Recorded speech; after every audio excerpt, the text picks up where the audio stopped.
Materiais de ensinanza, formativos ou de investigación en calquera soporte, digital ou de calquera outro tipo, que sexan de dominio público ou que foran publicados baixo unha licenza aberta que permita o acceso gratuito, así como o uso, modificación e redistribución por outros, sen ningunha restricción ou con restriccións limitadas.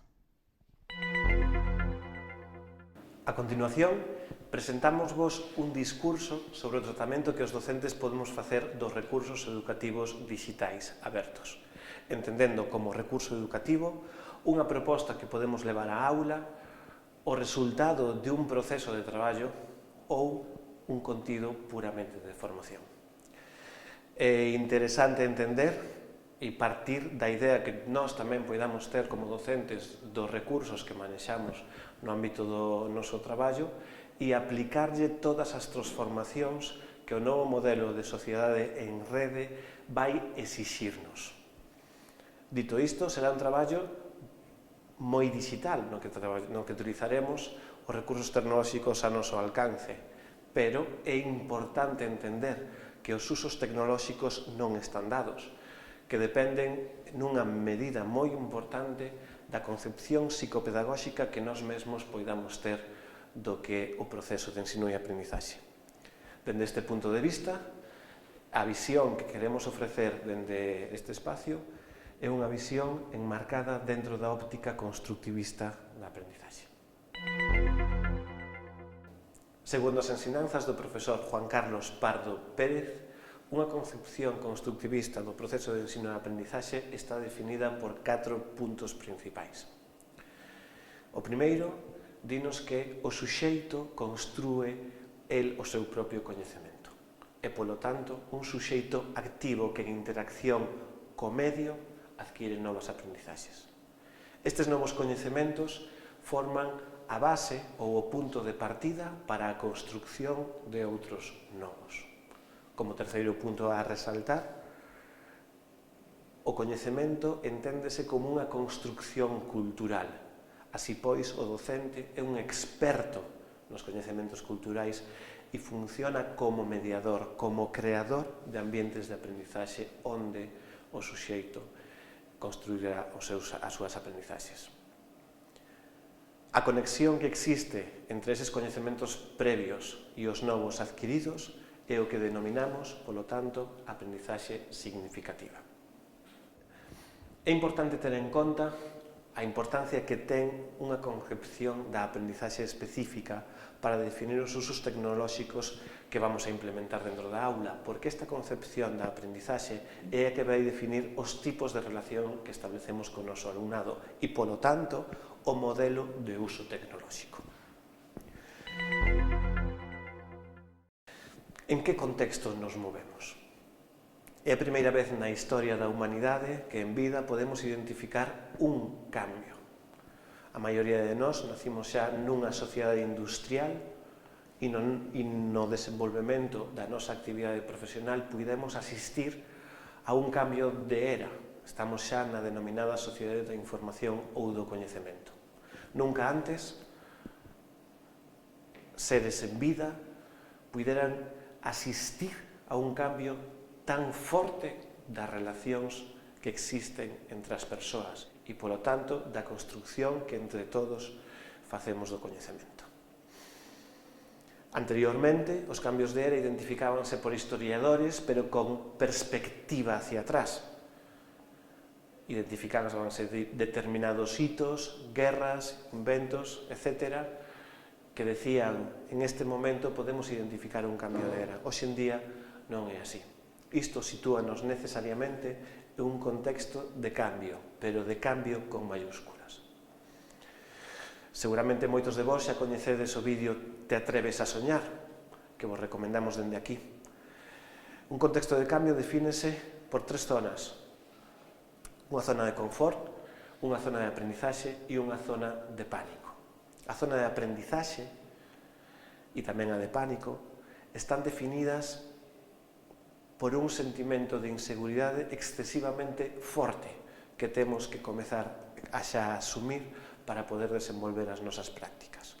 O novo contexto de sociedade en rede está definido por unha relación entre usuarios entre pares, a diferencia do que podía existir anteriormente coa denominada rede distribuída de usuarios, en donde aqueles nodos intermediarios concentraban unha parte moi importante da información.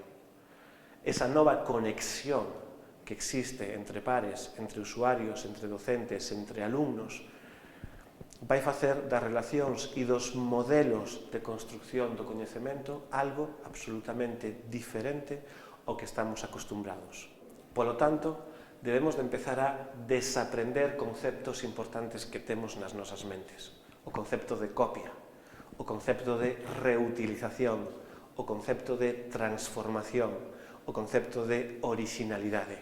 Pasamos xa de ser usuarios orixinais e de interpretar a copia como algo necesariamente fraudulento a ser usuarios necesariamente transformadores, reutilizadores, en donde as copias pasan a ser elementos de inspiración. Este contexto de cambio, definido principalmente por ese sentimento de inseguridade, fai que, para andar estes novos camiños, teñamos que ter uns principios tecnolóxicos moi claros e definidos. É aquí onde introducimos o concepto de copyleft, que ten relación directa co concepto de propiedade intelectual e coa forma en na que os usuarios permitimos o uso das nosas obras.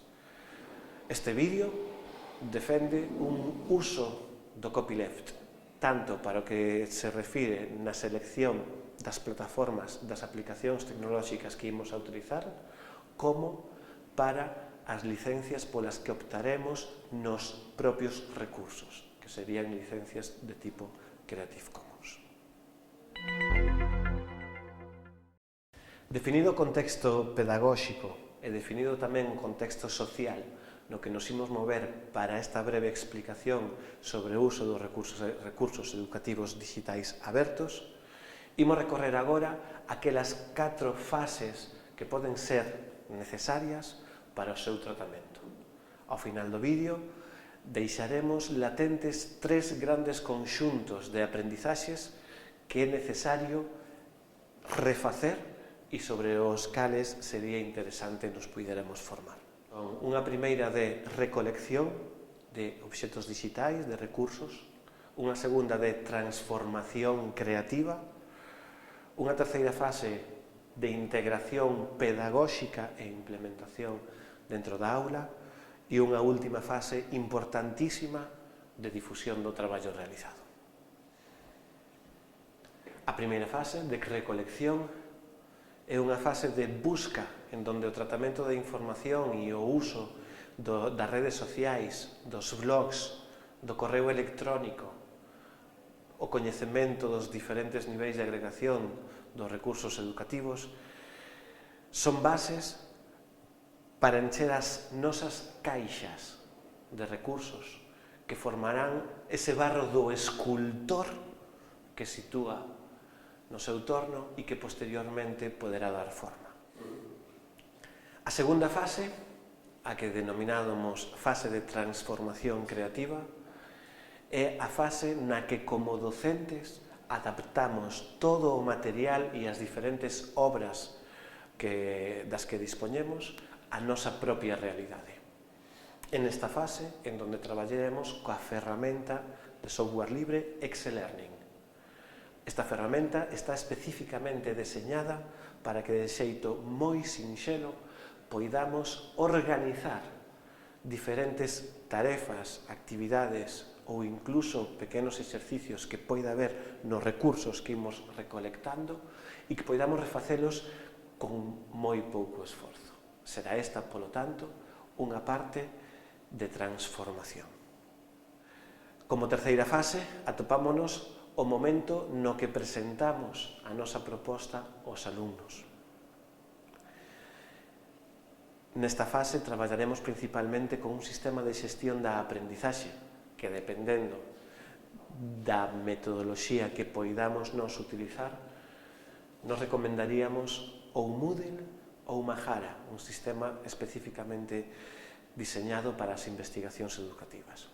En esta fase, en donde como docentes lle propoñemos aos alumnos a realización de diferentes proxectos, a realización de diferentes tarefas ou traballos.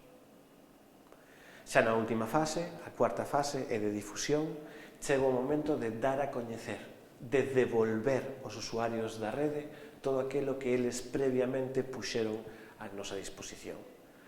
Non só debemos de ver esta fase como un feito desinteresado de compartir, sino tamén debemos de velo como un beneficio propio, na medida en que nos poñemos a disposición dos demais os nosos materiais ou o resultado das actividades nas que participamos dentro das nosas aulas, este traballo poderá ser sometido a unha discusión profesional e unha crítica constructiva personalizada que necesariamente fará que as nosas prácticas vayan mellorando progresivamente. Chega o momento de identificar as nosas fortalezas e as nosas debilidades de cara ao propio desenvolvemento desta metodoloxía de traballo. Nós queremos ofrecervos unha tímida axuda en base a 3 conxuntos de saberes. O primeiro deles, o que poderíamos denominar a capacitación TIC, é o conxunto de saberes máis mecánico. Como funcionan as propias aplicacións que imos a utilizar, como funciona a rede internet a un nivel puramente práctico. É aquí onde se sitúa a maior parte dos coñecementos na rede. Non imos ter problema ningún en desenvolver de xeito autónomo, a través da autoaprendizaxe, todo este conxunto de saberes. O segundo campo é o campo da propiedade intelectual. É importante que comprendamos non a lei, senón a filosofía na que se enmarca o copyleft, que será a que permitirá que todos aqueles traballos que nos realizamos poidan estar elaborados de un xeito legal en base a un sinfín de recursos iniciais e ao mesmo tempo cumpramos coa garantía de devolver á rede todo ese traballo. Como último campo de saberes que debemos desaprender e reorganizar, reconstruir, principalmente a través da discusión, está o campo da privacidade. Existen 3 grandes elementos postos en riba da mesa que a día de hoxe estamos traballando moi pouco. O primeiro deles poderíamos dicir que sería o do ollo que todo o ve. Todos traballamos coos nosos teléfonos móviles, coas nosas tabletas, cos nosos ordenadores e somos ao mesmo tempo celosos da nosa privacidade, pero debemos de ser conscientes para facer un uso responsable de todos aqueles datos que estamos compartindo en todo momento. Non por nós, senón polo futuro dos nosos alumnos. O segundo gran elemento posto en riba da mesa é o concepto de identidade digital proxectada. Debemos de ser nós os protagonistas da construcción da nosa propia identidade digital proxectada. Son cousas diferentes o que nós pensamos que os demais ven de nós sobre a rede e o que o ven en realidade. Temos que facer un sobreesforzo sobre isto. Como último elemento, posto encima da mesa sobre a privacidade, está a ausencia do dereito ao olvido. Algo que tradicionalmente non se poñía en cuestión porque non estaba ameazado, hoxe en día sabemos que o noso paso pola rede deixa un rastro que en moitos casos, na gran maioría deles, vai ser absolutamente imposible de eliminar. Estes 3 elementos que condicionarán o desenvolvemento dos nosos alumnos no futuro non poden significar nunca a razón para non utilizar a rede, posto que son moitas máis as ventaxas que os inconvenientes. Esperamos que estas palabras vos foran de utilidade.